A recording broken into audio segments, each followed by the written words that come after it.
చేశాడండి సైతాన్. చూడండి, ఒక్కసారి అవ్వమ్మ గారు ఆలోచించే ప్రయత్నం చేస్తే, దేవుడు ఆదామును అవ్వమును ఎవరి స్వరూపము ఎవరి పోలిక చొప్పున సృష్టించాడు? దేవుని స్వరూపము దేవుని పోలిక చొప్పునే సృష్టించాడు.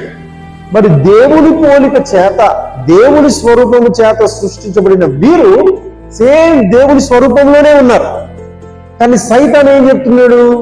మీ పండ్లు తింటే మీ కళ్ళు తెరబడతాయి, మీరు దేవతలు అయిపోతారు. ఆయన ఏమో దేవుడు అయిపోతారు, నువ్వేమో దేవతలు అయిపోతాను. ఉన్న సత్యాన్ని వక్రీకరించి నమ్మించే ప్రయత్నం చేసినప్పుడు అవ్వమ్మ గారు ఆ మాటలు నమ్మి ఆ పండ్లు తినే ప్రయత్నం చేశారు. ఇక్కడ అవ్వమ్మ గారు శోధనకు ఏమైందండి?